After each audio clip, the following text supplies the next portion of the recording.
Sam audios ನಮ್ಮೆಲ್ಲರ ಕೈಗೂ ಒಂದು ದೊಡ್ಡ ಔಷಧಿ ಕೊಡಕ್ಕೆ ಹೋಗಿದೆ.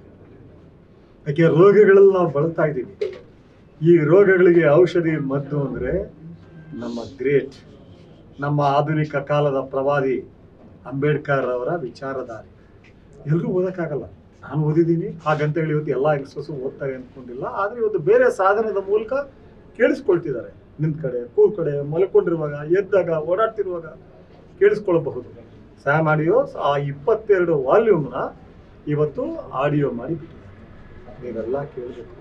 ಅಂಬೇಡ್ಕರ್ ಅಂದರೆ ಬಹಳ ಜನ ಗೊತ್ತಿಲ್ಲ. ಅಂಬೇಡ್ಕರ್ ಅಂದ ತಕ್ಷಣ ಸಂವಿಧಾನ ಅವರ ಬದುಕಿನಲ್ಲಿ ಬಂದ ಒಂದು ಸಾಮಾನ್ಯ ಪುಸ್ತಕ, ನಿಯಮಗಳ ಪುಸ್ತಕ ಸಂವಿಧಾನ.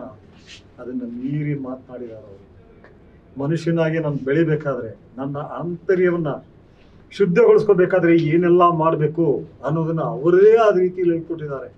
ಅವರು ಯಾವುದೋ ಒಂದು ಜನಾಂಗದ ಪ್ರವಾದಿ ಅಲ್ಲ, ಆಧುನಿಕ ಭಾರತೀಯರ ಎಲ್ಲರ ಪ್ರವಾದಿ. ನೀವೆಲ್ಲ ಇದನ್ನು ಕೇಳಿಸ್ಕೊಳ್ಳೇಬೇಕು ಅಂತ ನಾನು ಬಯಸ್ತೇನೆ.